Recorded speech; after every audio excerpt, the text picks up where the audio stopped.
My name is Emma Kirk. I'm from Magellan Asset Management. Thank you very much for joining us today. I'm going to be your MC for our session today, which is entitled Waking Up After the Retail Rally, a cocktail to help cure the hangover. Now, a little bit of housekeeping before we start. Obviously, you've got your headphones on, so listen to that. On your chair, there should have been a little competition form, so you've got the opportunity to win a Google Nest. There's a wristband, and this wristband is really important because attach it to your hand, and this little bit here tears off, and it entitles you to a Magellan margarita. These lovely two people here have already signed up and have got one in their hot little hands already, so make sure you go and visit it. You don't have to do it straight away, but go and do it. Now, joining me today is our Head of Franchises, Hannah Dickinson, who I'm just going to invite up onto the stage. Now, Hannah, could I get you to come on up? Fantastic. Welcome, Hannah. Thanks so much. Hannah's our Head of Franchises and has been with us since 2016. Welcome, Hannah. Hi. Fantastic. Thank you so much for joining us. Thank you. How are you going today? I'm all right. I actually had a friend's wedding last night, so a little bit fragile. A little bit fragile, but no, I'm pumped to be here on a Saturday. Hannah, just want to take off the okay. Sorry. It's a bit glary and bright under the lights. So I'm a little bit intrigued. Today's title is, waking up after the retail rally, a cure for the hangover. I thought this was an investing session. What's this all about? It is an investing session, I promise. You're in the right place. I guess we've just had this crazy ride in markets since pre-COVID, so I wanted to kind of try and simplify things for you. So where does the hangover bit come into it?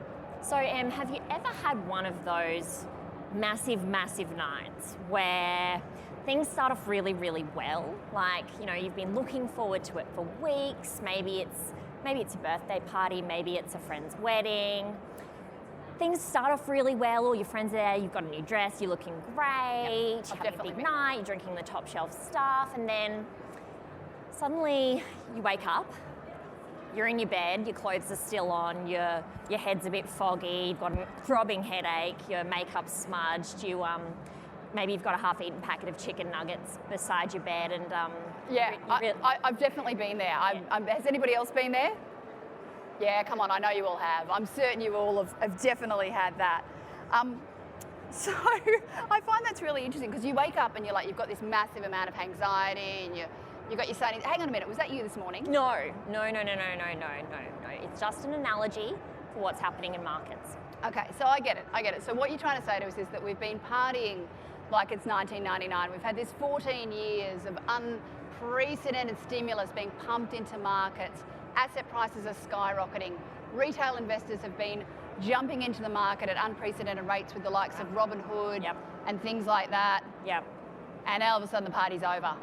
The party's over. We've been a bit too carefree. We've spent a bit too much money, and inflation is raging out of control. And central banks are just trying to bring us back under control by raising interest rates. And we're now sitting here with a deathly hangover and a lot of anxiety. Yeah. Oh, okay. So I'm certain some of you, judging by your youthful appearance, might be feeling a bit off at the moment, feeling a bit nauseous. Have you got any tips and tricks that you can tell them to possibly deal with that right now? I do. Look, if you're feeling a bit fragile, a little bit anxious, don't worry, we've all been there. I guess my first tip would be just do not panic. And I know everyone says don't panic, and it's really hard. It's easier said than done. There's a lot of noise out there. We've got a 24-hour media cycle. There's a global crisis every week. It's a bit of a crazy time. But maybe you listened to my colleague Arvid Strymann's presentation before on global macro. So he's the head of macro at Magellan. He's also the co-PM of our global fund, and he had a really good, there he is in the back there, he had a really good message, and his message was not to panic because volatility is normal. We've seen cycles like this before, we kind of know how they play out, and he kind of said celebrate volatility, make volatility your friend, and I'm saying actually why don't you just make volatility your bitch? And I did have to get permission from several people to say that, but I did it. So the reason you can do that is because if you're investing in high quality companies, you really can afford to look through the noise, not panic, and hold on for the long term, and you'll end up being okay at the end of the day. So we hear about quality companies all the time. Yeah. What do you look for in a quality company? Yeah, it's a good question. I look for moat. So Magellan has a very robust quality assessment framework. So we have several pillars to that framework, but I would say the key one is moat. So if a company doesn't have a moat, we actually won't invest in it. And So I want to interrupt you. Yeah. We hear about moat. Are we talking Game of Thrones here? No, What are we're we not. talking? What's a moat? So a moat is a sustainable competitive advantage that will help a company generate excess returns over a long period of time.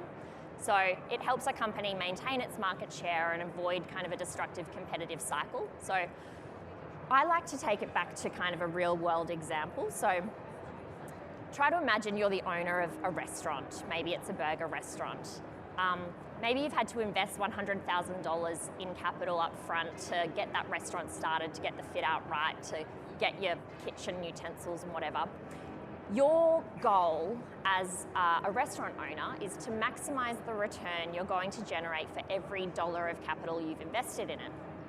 Now, so the way you'll make money is by selling lots of burgers, and the way you will make a profit is by selling those burgers for more than what it costs to produce a burger.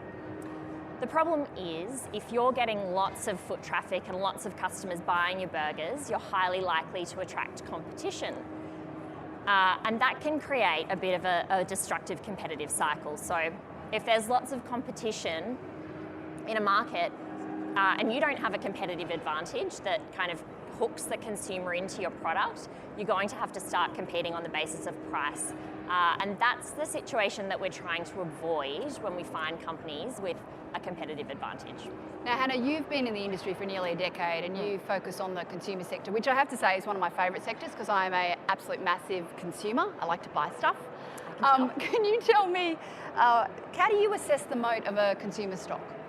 Yeah, so the consumer sector typically accounts for about 20 to 30% of the Magellan Global Fund at any point in time, and it's usually because we tend to find a lot of high quality, wide moat companies in that space. So I guess when we're looking for a moat in the consumer space, they tend to come in two different buckets. So one is a consumer advantage, and the other is a producer advantage. So I'll take you through them both in a bit of detail, but a consumer advantage is really, we're thinking about price. So we're thinking about what will make the consumer consistently pay a higher price for a particular brand or a particular service.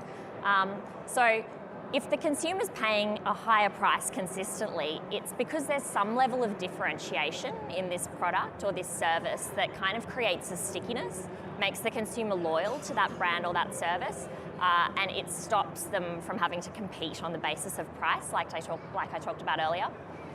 So I guess one example, there's kind of three typical categories that we would find a consumer advantage in. So three types of category of good.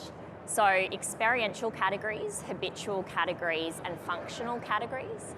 So an experiential category, what's an experiential category? So that's a category that's all about the look and feel, or the way a product makes you feel. So an example of an experiential category would be the champagne or the tequila you drank at the wedding last night. So the bride and the groom probably chose an expensive champagne to show their guests how fancy they are.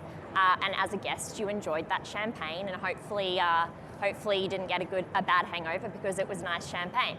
But that's an experiential category because it's kind of speaking to your image and your reputation. The next type of category is a habitual category. So an example of that would be the Coke or the coffee that you buy regularly, and you're loyal to that brand that you buy every day. And I'm sure when someone's offered you a Pepsi Max, you've gone, absolutely not. I will not be taking that. And I've said that plenty of times. Then the next kind of category is a functional category. So these are categories that are performance-based, and you buy a certain brand and you're willing to pay a premium for a certain brand because you trust that brand to do its job. So the Nurofen you bought instead of the home brand paracetamol, Who wants that? You need Nurofen Zavance to cure your hangover. So those are the kind of categories we like if we're looking for a consumer advantage. The kind of categories we don't like would be commoditized categories like flour or milk, where the consumer just really doesn't perceive a lot of differentiation between different brands or products in that space. So there's no real reason for them to pay a premium consistently for that kind of product. So brand can be classified as subjective. It's very intangible, sometimes really hard to measure. What are the key indicators that you look for? Yes, so it does kind of sound intangible. Brand equity, it's a hard thing to describe. But we do find that there are certain measurable or quantifiable metrics that you can look for to find evidence of a brand equity and a brand advantage. So we tend to look for three main things. I would say one would be price ladders and the width of price ladders in a particular category. So just going back to the champagne category, you can buy sparkling wine from Aldi, and it'll probably taste okay. Or you can buy $400 champagne brewed by French monks in the 16th century, and that'll probably taste better, and you're probably willing to pay a fair bit more for that. So that's an indicator of a wide price ladder. The next would be gross margins. So looking at the income statement of a company and looking at the gross margins and how those gross margins have been maintained over time, and also evidence of price increases. So if a company's been able to increase its prices ahead of inflation ideally, but at least keeping up with inflation, that's really good evidence of a consumer advantage. So an example I like to use is a company called Louis Vuitton Moët Hennessy, which is a company that we've invested in, we've followed it, we've loved it for a long period of time. It's a luxury goods conglomerate, so it owns a lot of different luxury brands, but its main brand is Louis Vuitton. I can see you're a fan. Yes. So Louis Vuitton is a brand with amazing brand heritage. So it's got this intrinsic brand heritage that is very hard for competitors to replicate. You know, you can't just create another Louis Vuitton today. But the other thing that's happened over time with this brand is that the management team and the owners of the brand have really nurtured that brand equity, and they've made sure that they maintain that consistent image of quality for the consumers. So you're never going to find a Louis Vuitton handbag produced in China in a factory there. It will always be manufactured in parts of Europe or the US where there's, you know, a high quality standard. So they make sure that that happens, and they control their distribution from start to finish. And they make sure that it's sold in a really high quality sales experience to make sure that the consumer gets a white glove sales experience every time. And these little things along the way that have built up over time, they will make sure that a Louis Vuitton handbag not only stands the test of time and is a timeless fashion statement, it's also, you know, if you bought that Louis Vuitton handbag 10 years ago, it's probably maintained its value. So not only as a consumer can you be sure that because this company has maintained its brand heritage and maintained this kind of scarcity element, you can be sure that that bag will probably retain its value, but also as an investor, in periods of inflation just like this, you can be sure that a company like that will be able to raise its prices and make sure that its margins don't get eroded. And they never go on sale, do they? They never go on sale. They never go on sale. Earlier you said that there were two attributes that you look for, a consumer advantage and a producer advantage. Yes. We've covered consumer. What's a producer advantage? So a consumer advantage is kind of the price side of the equation. So a producer advantage is the cost side of the equation. So we're looking for reasons why a company would be able to consistently produce its goods and sell its goods at a cost that's lower than its competitors. So often we find a producer advantage in industries where there are economies of scale and where there's a high level of fixed costs. So a big player in that industry is going to have a big advantage over the smaller competitors, and that kind of creates a barrier to entry. But then also you can have a barrier to entry in other forms, like you could have patents, or you could have trademarks, or you could have complex production methodologies that kind of, again, create a barrier to entry. So in consumer land, we often find the big companies we look at are either the first or the second biggest player in their industry. They have big national distribution networks, maybe international. They have big R&D budgets, big advertising budgets, and it just means that it's very, very difficult for their smaller competitors to come up against them. So we've discussed moat. Will a company with a wide moat always make a good investment? No, it won't. And I would say this is a crucial point, and it's been kind of a learning journey for me over a period of time. So I think I said earlier that at Magellan we have a quality framework that has several pillars, and moat is the most important pillar, because we won't invest in a company unless it has a moat. But I'd say a pillar that I didn't appreciate as much in my earlier years at Magellan was a second pillar called moat trend, moat trajectory. Yep. So that is kind of acknowledging the fact that moats are never static. They're always changing, and they can be getting wider or they can be getting narrower. So we're hoping to find companies with moats that are either stable or getting wider, getting better. So the mistake I made, I've been an analyst for several years, and earlier on in my career I saw a company, I was analysing a company, and it was a big company in the beverage space. I won't tell you which one it was, you can try and guess. But it had a clear competitive advantage in the producer sense. So it had a very wide moat, national distribution network, absolutely annihilated most of its competitors in the scale sense. So I thought, okay, tick, that's good. And then I looked at I did, cash flow analysis, as we do a lot of the time, and it seemed to be trading at a discount to its intrinsic value. So I thought, okay, moat tick, valuation tick, it's looking good. And I kept following that company over time, but what happened was not what I expected. It didn't generate great returns over time. It actually was a really poor performer. So I went backwards and kind of did some analysis on what had gone wrong there. And in hindsight, I think the issue was that its moat was wide, yes, for sure, but its consumer advantage was deteriorating because management hadn't been investing enough in its brands. They had a big focus on cost cutting, and they weren't investing enough, and it was kind of starting to erode that consumer advantage, and they weren't innovating. So that was a big lesson for me. I guess it's kind of like, if I were to use the analogy of a house, you can have the best house on the best street, and if you don't maintain that house, over time, it's not going to look as good. And yes, the structure is there, but you kind of need to keep painting it, keep maintaining it to keep it in shape.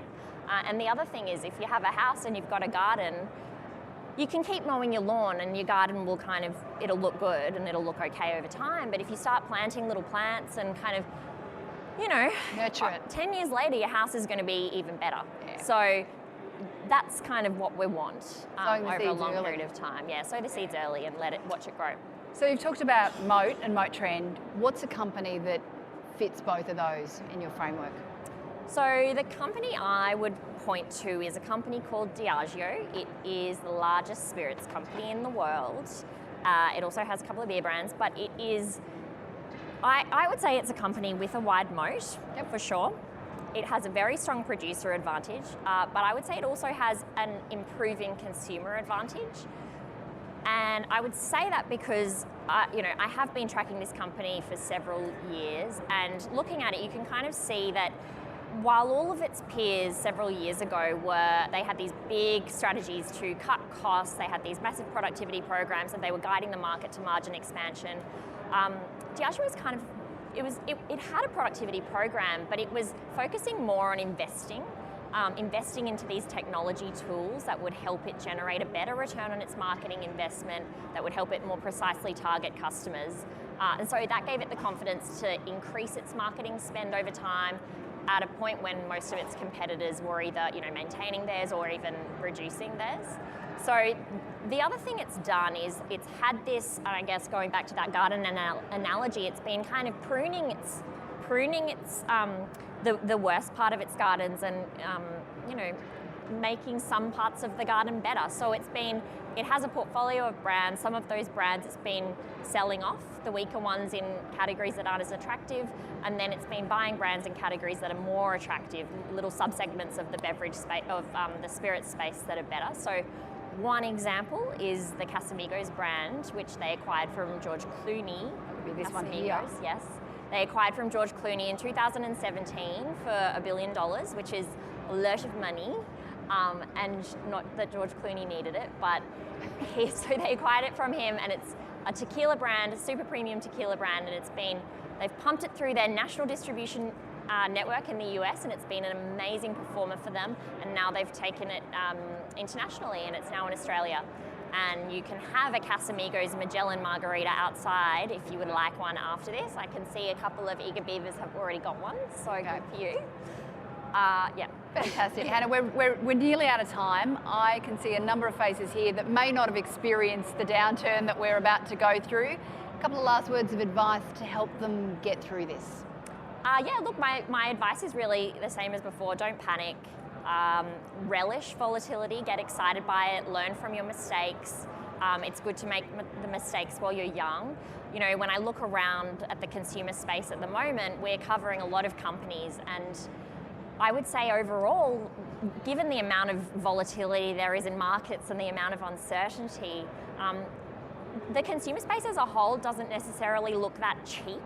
But when you kind of dig into the detail, you've got these defensive companies that everyone's run to for security, and they're looking quite expensive. They're trading on high multiples, they're richly valued. But then you've got companies like Louis Vuitton, Diageo, these incredibly advantaged companies that will stand the test of time. They're looking pretty attractively valued. So, you know, if you can kind of have a long-term focus, not focus too much on the next 6, 12 months, which nobody can predict anyway, let's be honest, I think you'll generate returns for yourself. Equity mind. I will say this about investing. Everything you do learn is cumulative. What I learned at 20 is useful.